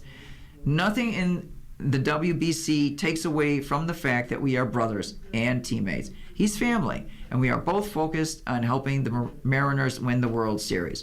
The incident between the two took place on the 9th of March when Arozarena reached down to greet Raleigh in his catcher's squat at home plate, and Raleigh declined to offer his hand back in a game in which the Americans beat Mexico 5-3. Rosarino, speaking to Mexican journalist Luis Gilbert in Spanish, said Raleigh had to thank God that he had nice parents, well educated, and added he recently hugged them during a friendly greet at the team hotel. He then used profane Cuban and Mexican slang to insult Raleigh before pivoting to English and saying Raleigh could shove his "good to see you" in his rear. Rosarino was born in Cuba, but defected to Mexico, pursuing a Major League Baseball career. Soon after, Raleigh called Rosarino a baseball brother while explaining there was no tension between the teammates. "I love Randy. I do," Raleigh said. "I hate that this is a thing. There's no beef when we get back to Seattle. He's my brother. We're family." On Saturday night, after their spring training game, Raleigh reiterated his feelings. Lori? We talked it out and everything went great, Raleigh said, according to MLB.com. "Randy knows that I love him and he's a brother, and it's in the past and none of us are carrying this forward. We're in a good spot." The Mariners open the season Thursday against the Cleveland Guardians. Seattle is coming off a season in which it's won the franchise's first AL West title since 2001. Raleigh helped lead the way by becoming the 7th different player in Major League history to hit 60 homers in one season. Soaring gas prices likely to gobble up our tax refunds. The U.S. economy was supposed to start the year with a bang, fueled by an unusually large jump in tax refunds from President Trump's tax cut legislation. Yet spiking gas prices are on track to eat up those refunds, leaving most Americans with little extra to spend. Oil and gas prices have soared since the Iran war began on February 28th, with the nationwide average price of gas reaching $3.96 Monday, up more than $1 from just 1 month earlier. Gas prices are likely to remain elevated for some time, even if the war ends soon, because shipping and production have been disrupted and will take time to recover. Economists now expect slower growth this spring and for the year as a whole, as dollars that are spent on gas are less likely to be used for restaurant meals, new clothes, or entertainment. Lower and middle income households are likely to be hit particularly hard because they receive lower refunds while spending a greater portion of their earnings on gas. The energy shock is going to hit those who have the least cushion, said Alex Jaquez, Chief of Policy at the left-leaning Groundwork Collaborative and former economist with the Biden White House, and it doesn't look like those tax refunds are going to be here to save them. Neil Mahoney, director of the Stanford Institute for Economic Policy Research, calculates that gas prices could peak in May at $4.36 a gallon based on oil prices forecasted by Goldman Sachs, followed by slow declines for the rest of the year. The notion that gas prices declined much more slowly than they rise is so ingrained among economists that they refer to it as the rocket and feathers phenomenon.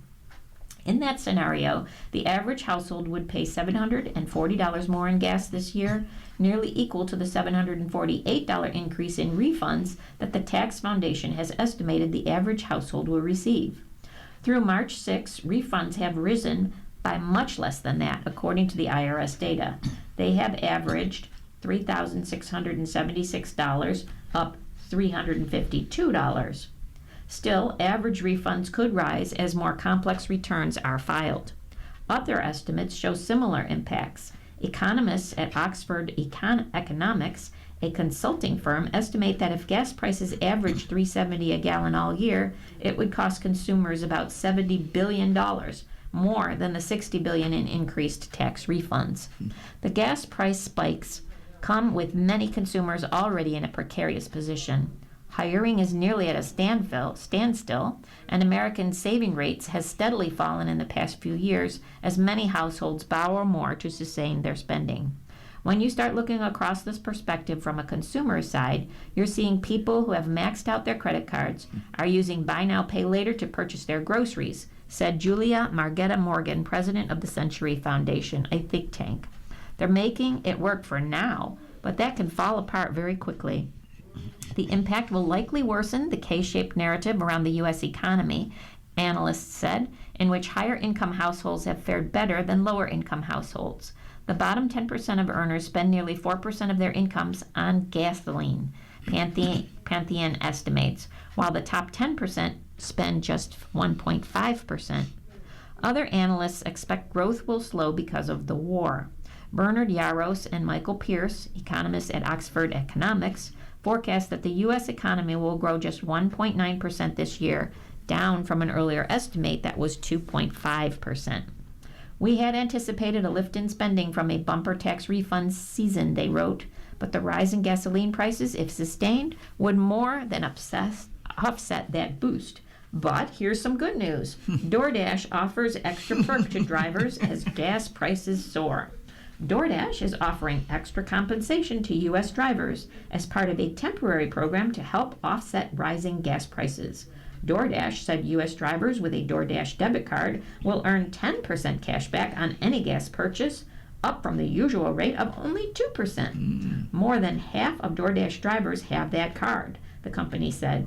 Drivers who travel 125 miles or more while making deliveries will also receive a weekly fuel payment starting at $5 and up to a maximum of $15. That's very gracious. Moving over to asking Eric.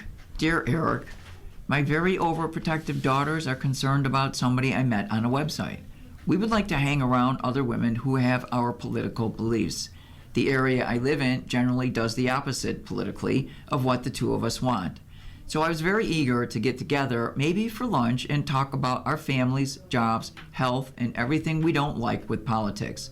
That was all it was. We only communicated online. Both of my two overprotective daughters didn't trust her and didn't like what she wanted to do and thought she was going to harm me in some way. So one of my daughters had a lawyer look up this person. In time, different conflicts came up and we never got to meet each other. Now I'm going to be having surgery. Instead of lunch, I want her to come to the hospital and maybe come over to see me. My family still thinks she was going to harm me or that she may not exist and that she took somebody else's name and picture. Can I believe my family or just somehow get together with somebody who thinks like me? Signed, Political Friend. Dear friend, give your family the benefit of the doubt here, at least until you're out of the woods medically. It's unclear to me if their concerns are unfounded or not, and I'm curious what the lawyer found. But it's alarming that both of your daughters are so insistent that this person may be trying to deceive or harm you. Ask them to help you understand what makes them think this way. Do they have concrete evidence about her or about the website itself? This may help you avoid similar situations in the future. Meeting people online isn't inherently dangerous, but you do have to be careful and alert. It's very easy for people to claim to be who they're not or to use information about you to manipulate you. If you are going to meet someone in real life, it's best to first independently confirm their identity. Find a public space to meet and choose an activity that has a time limit, a coffee, for instance. And I'd encourage you to bring someone like one of your daughters along. They might see something that you don't, or they might find their fears are assuaged. But there's more safety in numbers. Dear Eric, Love at a Distance wrote about an early 30s son who kept his parents at a distance. I have a son who kept me at a distance at a similar age and was also like me in many ways. He just turned 40 and things are good now, so our story taught me much that may be useful to the writer and others. I realized that acting a victim and thinking disparaging thoughts weren't going to get me anywhere. Something certainly needed to be unpacked, but doing so together would never work. I needed, with help of my spouse, to unpack what I had done and was still doing to cause my son to feel this way. Once I set my ego aside and realized I shouldn't be trying to control or parent him at this age, I could see how his isolation had grown over time about specific topics and parts of his life where I have been too controlling or opinionated. So I laid off in those areas and cut the controlling about his life entirely, waiting for him to ask for advice or perspective, which he now does. I'm not the boss anymore. My role now is to help others. When you and your child are so alike, you have many of the same strengths and weaknesses, but you have to stop competing about them. By the way, when was the last time the writer said to his son that he was proud of him about something? Love is only good if it's honestly practiced. Signed, Son of Dad. Dear Dad, I'm glad that these tactics worked for you. It sounds like you've done a lot of hard work, but necessary investigation and made some wonderful changes. Because we only get but a sliver of a person's life in these letters, I'm not as quick to place blame on the letter writer's ego or control. However, I do want to lift up something that can be beneficial in all relationships, particularly those of an adult parent and child. What you described in your letter was a process in which you asked yourself what is on your side of the street. What behaviors or assumptions are yours to own? And what behaviors of others do you need to learn to accept? This kind of self-examination can help us avoid placing blame, which can lead to a more productive rebuilding. Daycare services operated by Seneca Babcock will stay open. Child daycare services provided by Seneca Babcock Community Association, both at the Seneca Babcock Community Center and at Hennepin Community Center, remain open following a decision by the Board of Directors and the child care license holders. The Erie County Department of Social Services was informed late last week, said Dan Meyer, a spokesperson for the Erie County Executive Mark Polenkars. Seneca Babcock Community Association Executive Director Brian Pilarski said earlier this month the association would be shutting down most of its services on March 13th and daycare services last Friday. This was after Pilarski, who is resigning, acknowledged that the organization failed to submit any financial documents for the past 9 years to the Internal Revenue Service. The IRS revoked the organization's nonprofit tax-exempt status because of the lapse in the compliance. Child care providers are not required to be nonprofits to operate, so they are unaffected by the loss of tax-exempt status, Meyer said in an email response Monday. The ECDSS continues to monitor the stability of the group to ensure that families can maintain continuity of service, Meyer said. Child care license determinations and site inspections are made by the New York State Office of Children and Family Services, he added, and not by Erie County. After Pilarski's admission that the organization had failed to file with the IRS since 2017 tax year, county legislators and others called on State Attorney General Letitia James to launch an investigation into the group's finances. The Seneca Babcock Community Association had received around $5 million in total from Erie County and the city of Buffalo since 2017. On Friday, James told WGRZ-TV that the situation at Seneca Babcock did not appear to be a criminal matter and that her office wanted to help the organization return to compliance with laws governing nonprofits. And Hollins has chosen as speaker for Deauville's Grads. As a Buffalo Bill, Mac Hollins was known for his offbeat approach to life, going barefoot when possible, eating without utensils, and opting against riding elevators. Hollins played for the New England Patriots last season, but he will be back in Buffalo on the 9th of May to serve as keynote speaker for Deauville University's spring commencement at Harbor Center. Whether it's football or life, everything starts with your foundation, Hollins said in a statement released by Deauville. Your feet are your roots, and a strong root system helps you weather any storm. Hollins was a standout wide receiver for the Bills in 2024. Deauville will award the wide receiver an honorary degree in recognition of his leadership, authenticity, and impact beyond the field. Deauville said it expects about 575 students to cross the stage, putting the university on track for its largest graduating class in over 6 years. Deauville said it will also conduct a Guinness World Record attempt at the commencement with Guinness representatives on hand for it. The university will provide participants with details in the days ahead. That sounds kind of secretive. Yes, it does. Kaleida will close a dental center in a cost-cutting move. Western New York's largest health system is making more service changes as it continues to execute an improvement plan in the face of turbulent federal healthcare spending. Kaleida Health is planning to close the Gundla Dental Center in Olean, pending state health department approval. A public meeting on the proposed closure is scheduled for 1 to 2 p.m. Friday at the dental center. According to Kaleida's website, the Gundla Dental Center at 623 Main Street near Olean General Hospital's main entrance offers high-quality, personalized dental services to those who might otherwise have trouble when they are trying to access dental care. The center, which has 10 dental treatment rooms, performs cleanings, fillings, simple extractions, digital radiography, and other dental technology services. It is named for Theodore W. Gundula, former president and CEO of Olean General Hospital. You've been listening to a reading of articles and features from today's Buffalo News, today being Tuesday, March 24th. We read the Buffalo News live on weekday and Sunday mornings at 9 a.m. We rebroadcast at 4 p.m. For more information, call us at 716-821-5555. 821-5555. Your readers today have been Lori and Lita. Thank you so much for listening, and have a great rest of your day. If you or people you know shop at any of the Dash's supermarkets, please save Dash's register tapes for radio reading. Our agency receives $2 for every $100 in Dash's register tapes. Radio reading has raised thousands of dollars so far.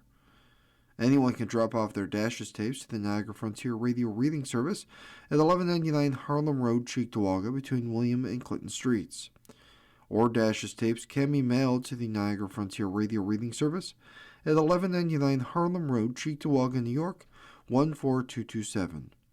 Any questions on Dash's tapes for radio reading? Call us at 716-821-5555, and thanks for caring.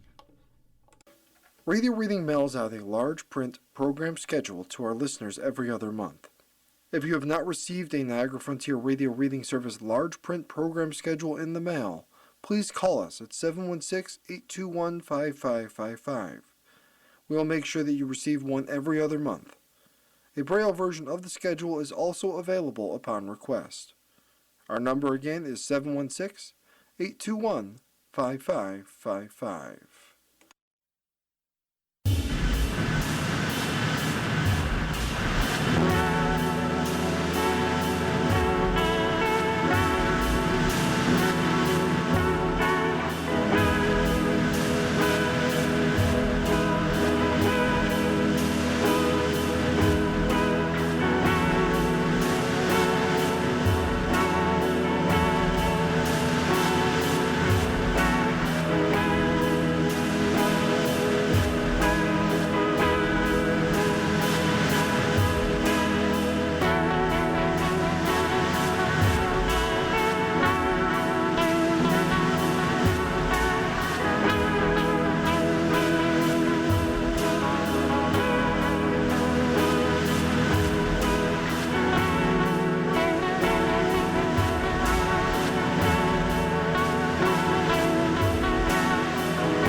following program is intended for listeners who are blind, have low vision, or have another print disability,